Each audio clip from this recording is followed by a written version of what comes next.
오늘 저는 죽음을 초월하는 예배, 그런 제목으로 하나님 앞에 말씀을 증거하겠습니다. 기독교 최고의 변증자, 기독교를 가장 잘 증언하는 분, 그러면 C.S. 루이스를 뽑습니다. 이 C.S. 루이스가 쓴 책 가운데 순전한 기독교라는 책, 여러분도 많이 아마 읽어보셨을 겁니다. 이 책에는 이런 이야기가 소개됩니다. 아주 못생긴 남자가 있었는데 눈도 너무 작고 머리카락도 별로 없고 이런 사람입니다. 고심 끝에 잘생긴 얼굴에 가면을 썼습니다. 가면을 쓰고 이제 1년, 2년 이렇게 계속 이제 생활을 했죠.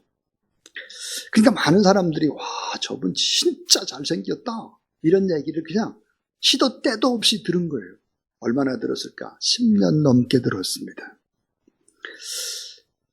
그러니까 이제 가면을 썼는지 안 썼는지, 맨 얼굴인지 뭐 가짜 얼굴인지 잘 모르는데 주변으로부터 10년 동안이나 잘생겼다는 이야기를 들은 거예요.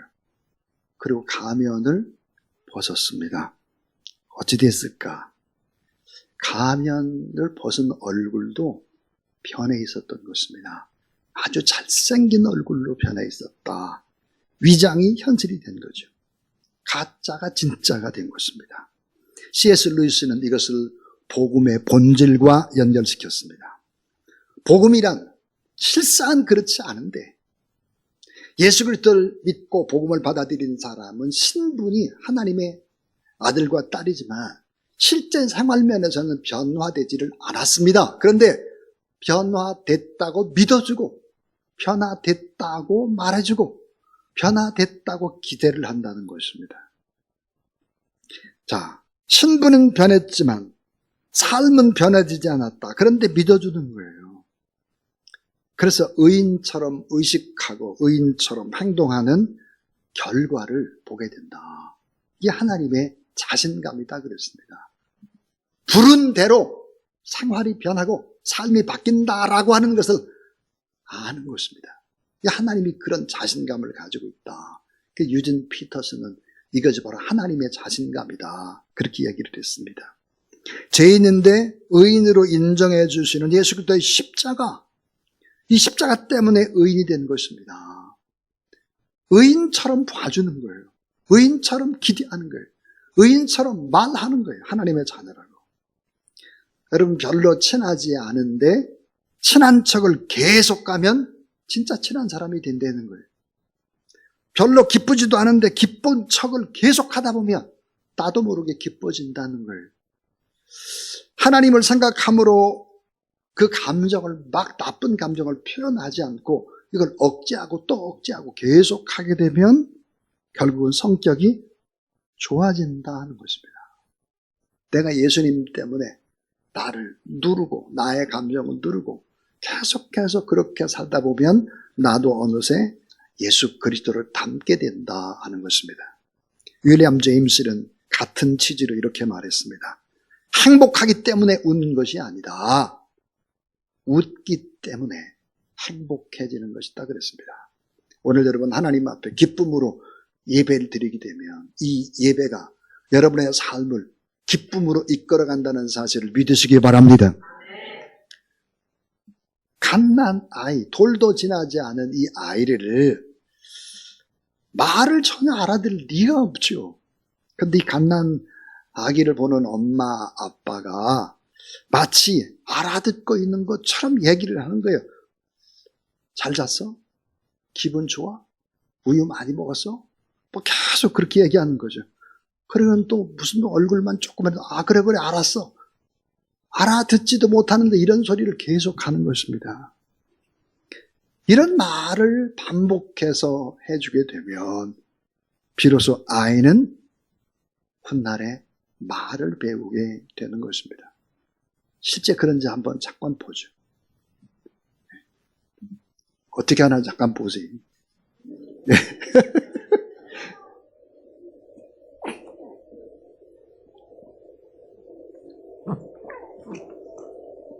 잘 잤어요. 응? 자, 잘 잤어요.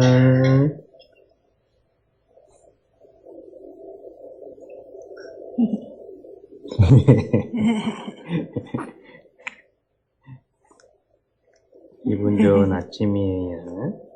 잘 잤어? 야, 잘 잤어? 잘 잤어?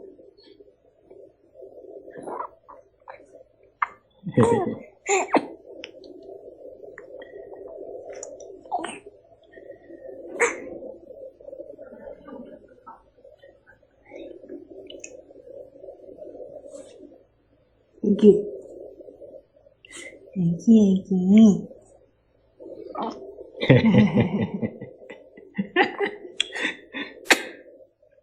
기분이 좋아요.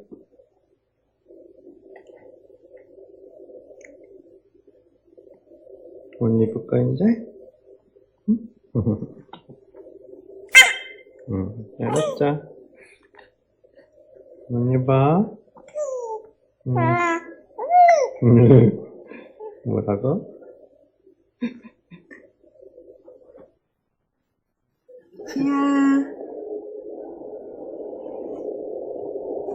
시야, 잘 잤어요?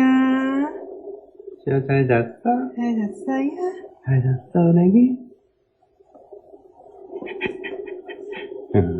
잘 잤어? 엄마 아빠 다 왔어?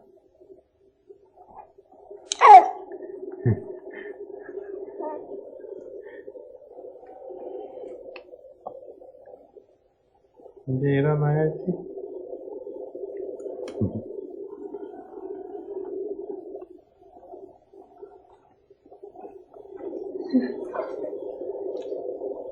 부끄러워해?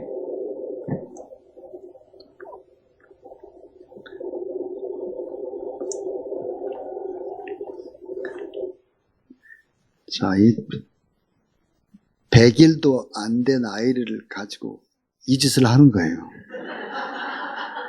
뭐 많이 먹었어, 잤어, 뭐 부끄러워요. 말도 안 되는 소리잖아요. 이러다 보니까 어때요? 말을 배우는 거죠. 외국어를 공부할 때도 마찬가지. 몰라도 알아듣는 것처럼 능청스럽게 뭐 아무런 대답이든 자꾸 하는 사람이 늘어나는 것입니다.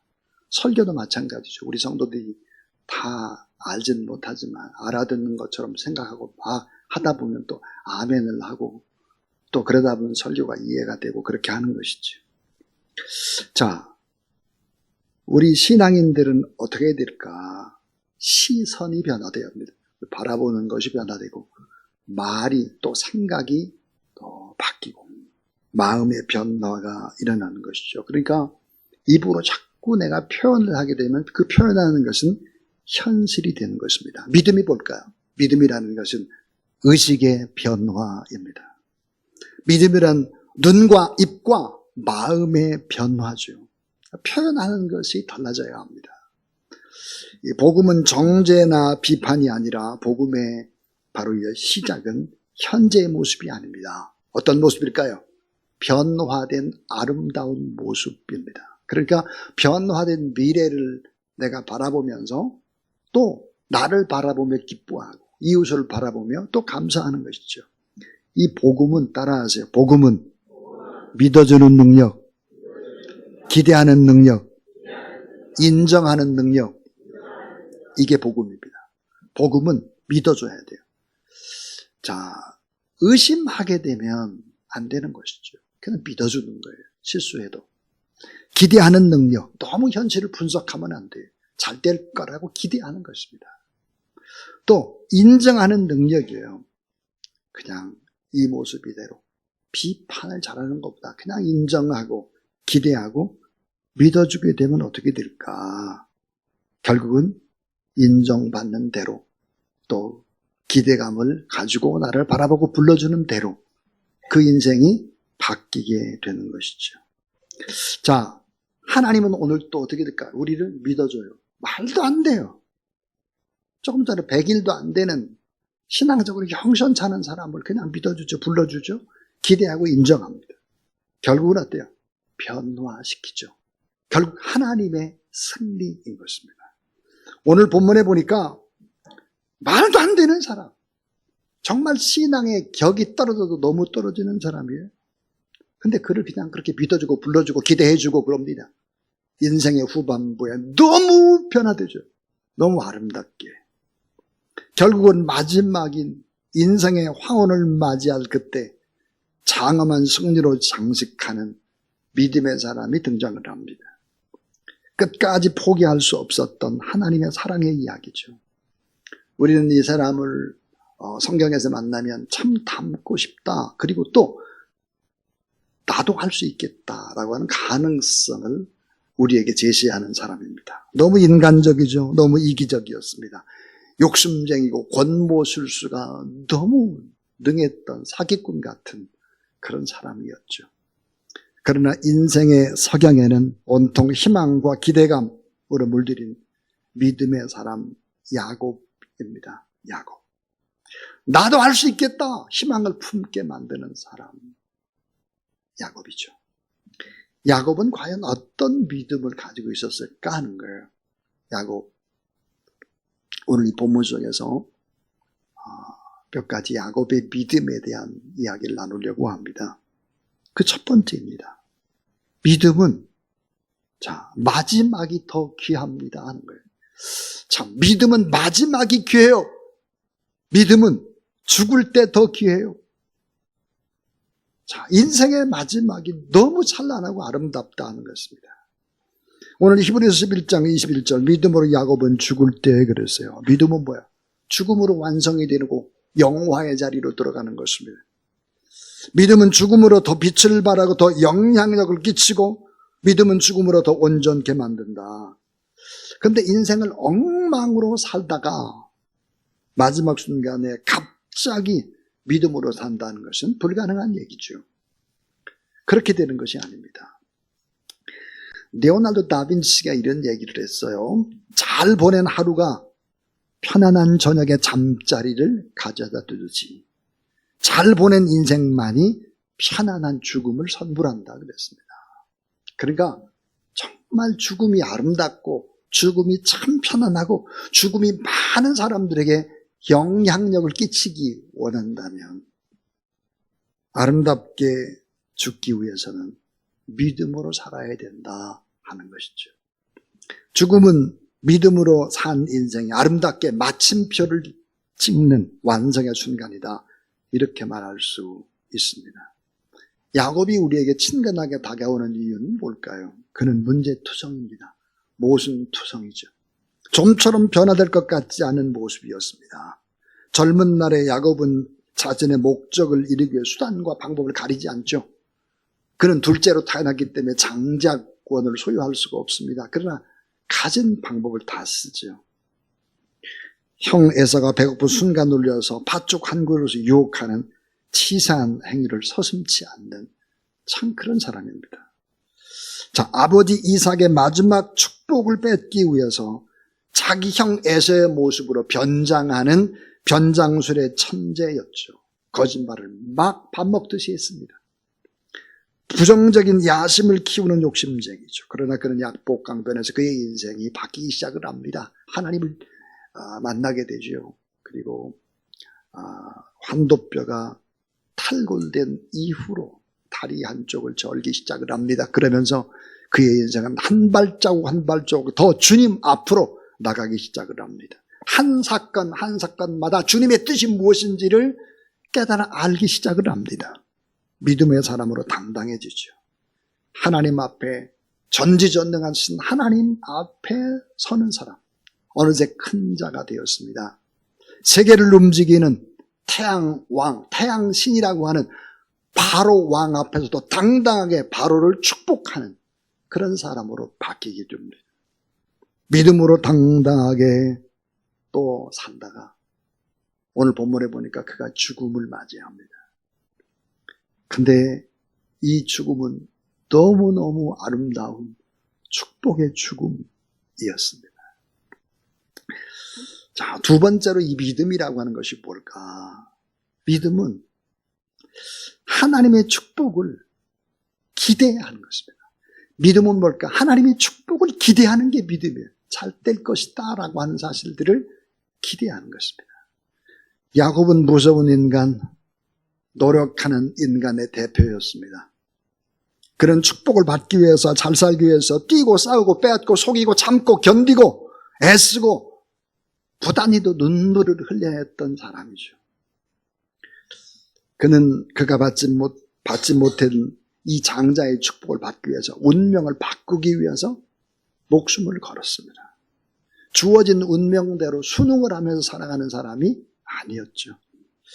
다른 인생, 다른 운명을 살고자 피나는 노력의 개척적인 인간이었고 도전과 쟁취욕으로 점철된 인간이었습니다. 그는 참 단점이 많았지만 중요한 점에 있어서 장점이 있었습니다. 그 장점이 뭘까? 열정입니다. 열정. 자, 변함없는 열정의 기도자. 자, 하나님이 내게 복을 주시지 않으면 나는 절대로 안 된다고 하는 이 사실들을 깨달아가기 시작을 하죠. 내 노력만 가지고 인생이 되는 것이 아니구나. 하나님이 나와 함께 하시지 않으면 나는 도저히 내 인생은 잘못된 길을 걸어갈 수밖에 없다는 사실을 압니다. 끝까지 하나님의 축복을 받고 싶어하는 그 열망, 그 축복관이죠. 이 진정한 복은 하나님께로부터 온다는 사실. 내 노력, 내 지혜, 내 수고, 내 경험, 내 지식이 아니라 그 위에 플러스 알파가 있어야 된다. 하나님의 주권적인 역사가 있지 않으면 내 인생은 잘 될 수 없다. 이 사실을 안 거예요. 여러분, 작곡가에게 가장 큰 영광이 뭘까요? 그것은 자신이 작곡한 이 곡을 더 많은 사람들이 불러주는 것일 것입니다. 그런 의미에서 한 나라의 국가를 작곡한다는 것은 예사의 영광이 아니죠.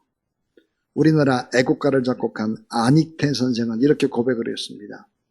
애국가는 제가 작곡한 것이 아닙니다. 그것은 하나님의 선물입니다. 저는 하나님의 도구였을 뿐입니다. 이렇게 고백을 했습니다. 자, 내가 노력한 것 위에 하나님의 축복인 플러스 알파를 해주지 않는다고 하면 참 복된 믿음의 사람이 될 수가 없다 하는 것을 깨달아야 합니다.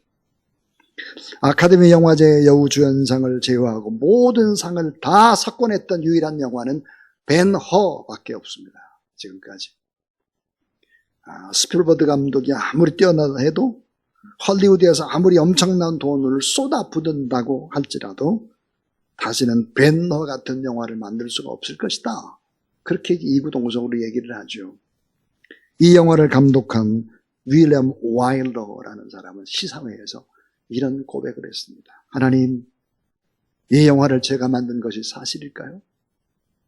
돌아보니 하나님이 다 하셨군요. 돌아보니 하나님이 다 하셨군요. 이런 고백을 했습니다. 내가 노력한다 할지라도, 내가 최고 최선을 다해서 인생을 개척하려고 한다 할지라도 하나님의 플러스 알파가 아니면 안 된다. 이러한 놀라운 하나님의 주권적인 인도하심을 인정하고 겸허히 그 하나님 앞에 구하는 사람은 지금 성공했다고 할지라도 교만해지지를 않습니다. 지금 내가 반대로 실패했다고 할지라도 절망에 빠지지도 않습니다. 왜 그럴까요? 하나님이 주권적인 섭리를 알기 때문입니다. 왜? 오히려 실패했을 때, 약할 때 더 보면 하나님은 더 아름답게 하셨다는 이 주권적인 역사를 알기 때문이죠. 자, 미디안의 광야에 있던 다 늙은이 모세에게 80세에 이 모세에게 플러스 알파가 임했습니다. 그는 출애굽의 지도자가 돼서 그로 인해서 이스라엘의 미래가 새로워지고 말았습니다. 하나님의 플러스 알파를 알아야 합니다. 아이를 갖지 못해서 하나님 아버지 앞에서 눈물로 기도했던 한나에게 플러스 알파가 임했을 때 그녀가 낳은 사무엘을 통해서 가나안 땅의 미래가 새로워졌습니다. 빈민촌 라사스에 살던 한 여인 마리아에게 하나님의 플러스 알파가 임했을 때 그녀를 통해서 예수 그리스도가 태어났고 온 인류는 희망의 미래를 맞이할 수 있었습니다. 자, 아무리 내가 열심히 노력을 한다 할지라도, 농부가 아무리 열심히 농사를 짓는다고 할지라도 비가 오지 않거나 너무 많이 오게 되면 농부의 노력은 헛것이 되고 말 것입니다. 우리의 인생도 마찬가지죠. 내가 아무리 열심히 노력하고 한다 할지라도 하나님이 나와 함께 하지 않는다고 하면 내 인생은 행복할 수가 없다는 것이죠.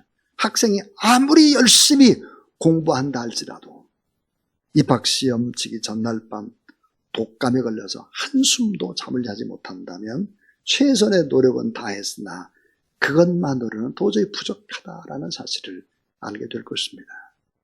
결과를 하나님이 축복해 주셔야만 한다. 이 하나님이 책임주셔야 하는 플러스 알파를 구하고 기도하고 하나님 앞에 예배할 때 미래를 아름답게 가꿀 수 있다 하는 것입니다. 야곱은 알고 있었습니다. 뒤늦게 알았습니다. 12 아들을 앞에 놓고 죽기 직전에 하나씩 축복 기도를 합니다. 하나님의 플러스 알파가 임하지 않으면 안 된다라고 하는 사실을 알았기 때문이죠. 자녀의 장래, 가정과 나라와 민족의 미래는 결국은 야곱의 12 자녀의 기도대로 결국은 12지파가 만들어지고 나라가 세워지게 되는 것이죠. 야곱은 하나님 앞에 완전히 손을 들었습니다. 하나님의 은혜, 하나님의 은총, 하나님의 축복을 유산으로 남기는 소망으로 축복 기도를 했습니다. 그러니까 믿음은 뭐예요? 끝날 때 더 큰 하나님의 축복이 있음을 기대하는 것입니다. 죽음 이후에 더 큰 축복이 있음을 여러분 믿으시기를 바랍니다. 최상의 미래를 내다보고 하나님 앞에 기도하는 그런 여러분 되기를 주의 이름으로 축원합니다. 우리 최종회 권사님 장례 전체를 인도하면서 제가 참 느낀 게 많습니다. 한 분의 기도, 한 분 어머니가 가족들, 특별히 가문 전체에 큰 영향력을 끼칠 수 있다라는 사실들을 볼 수 있었습니다. 천국 환송 예배를 드리고 입관 예배를 드리고 하관 예배를 드리고 그랬습니다. 자, 권사님 몸이 이제 서울 추모공원 화덕으로 들어가서 1시간 한 30분 정도 시간 후에 앙상한 뼈가 나왔습니다. 근데 그 유골에는 제가 많은 죽음을 봤지만 참 권사님의 유골을 보면서 깜짝 놀라고 말았습니다. 그것은 권사님 몸속에 나오는 커다란 쇠붙이였습니다. 한 15cm 정도 되는 경첩고 같은 것이 이렇게 나왔는데 구멍이 뽕뽕뽕뽕 6개가 뚫려 있어요. 그렇게 큰 나사못이 6개가 또 나왔습니다. 그리고 볼펜 크기의 또 쇠도 나왔습니다. 대퇴부 수술을 했던 그런 기구들이었다는 것을 알게 되었습니다. 권사님의 따님 같았습니다. 전볼 제가 맨 앞에 있었으니까요. 그 모습을 보고 엄마가 저래서 그렇게 아프다고 이야기를 하셨구나. 그러면 힘들어 하셨습니다. 그러나 저는 조금 다른 생각을 했습니다. 권사님 대퇴부가 부러지시고 저 쇠가 몸속에 들어있을 때 얼마나 힘이 드셨을까. 그거를 뛰어넘어서 권사님은 참 얼마나 많이 기도했을까. 그런 생각을 했습니다. 많이 기도하고 103세라는 그 긴 시간 동안 권사님의 기도의 모습을 보는 듯 했습니다. 예배를 드릴 때 찬송을 가족들이 많이 모였는데 잘 따라 하셨습니다. 특별히 이제 보니까 목사님이 된 또 외손자도 있어서 또 하관 예배 때는 그 목사님이 축도를 했습니다. 권사님이 얼마나 기뻐하셨을까 그런 생각이 들었습니다. 자, 권사님 그러면 제가 떠오르는 것이 있었습니다. 권사님은 어떤 분일까? 그분은 제게 새겨진 이미지가 예배자입니다. 예배자. 그분 정말 예배에 성공한 예배자였다. 뜨겁게 찬양하는, 목소리가 쩌릉쩌릉한 그런 찬양하는 분이었습니다. 자, 이제 저는 마지막 세 번째 얘기하려고 합니다. 따라하세요. 믿음은 마지막까지 하나님을 예배하는 것이다. 믿음이 뭘까요? 마지막까지 하나님 앞에 경배하는 것이다. 히브리서 11장 21절 믿음으로 야곱은 죽을 때에 요셉의 각 아들에게 축복하고 지팡이 머리에 의지하여 경배하였으며 창세기 47장 31절에 야곱이 또 가로되 내게 맹세하니 자 이스라엘이 야곱이 침상머리에서 경배하니라 그랬습니다. 사랑하는 여러분, 침상머리에서 자 경배하는 야곱, 온 몸과 마음을 정성을 다해서 지팡이 머리에 의지해서 거친 숨을 몰아내시고 하나님 앞에 12 자녀들을 위해 축복 기도를 하고 마지막 경배를 하고 하나님의 나라로 간 것입니다. 자, 믿음은 하나님을 경배하는 것이죠. 믿음의 생애 끝날 최고 최선의 경배를 드리는 것. 경배, 예배라고 하는 것은 인생의 헌신입니다. 하나님 앞에 최고의 헌신이 뭘까? 예배입니다. 예배. 하나님의 계시에 대한 감사의 응답이고 하나님을 높이고 삶의 마지막을 드리는 거룩한 찬미. 예배로 믿음을 완성하는 축복. 가장 위대한 유산이며 소중한 유산은 하나님 앞에 예배하는 것입니다. 참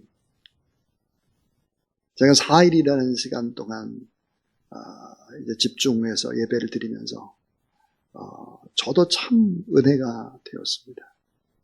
사랑하는 권사님 물리에서 목회자인 내가 할 수 있는 일이 뭘까? 최선을 다한 예배다. 그런 생각을 했기 때문입니다. 참 권사님은 아름답게 모든 생을 다 마쳤다. 하나님의 계시에 대한 감사의 응답으로 삶의 마지막을 거룩한 찬미로 참 영광을 올려드렸다. 그런 생각을 했습니다. 자, 믿음이란 의식의 변화죠.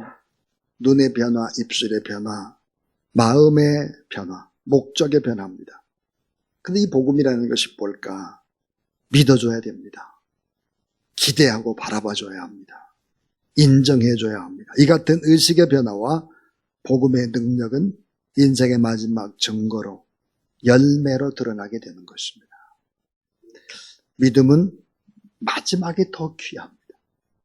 믿음은 마지막 더 하나님의 축복을 기대하는 것입니다. 믿음은 끝까지 최고 최선으로 하나님 앞에 예배를 드리는 것입니다. 그렇게 되면 결국은 후손들이 하나님 앞에 복을 받죠. 그런 나라가 또 복을 받고 위대한 역사를 이룰 수 있습니다. 여러분의 가정이 이런 믿음의 가정, 하나님을 예배하는 가정 다 되기를, 그래서 지금보다 더 점점점 좋아지고 마지막은 정말 클라이막스가 돼서 많은 사람들에게 선한 영향력을 끼치는 그런 여러분과 여러분의 가정, 자녀들 다 되기를 주의 이름으로 축원합니다.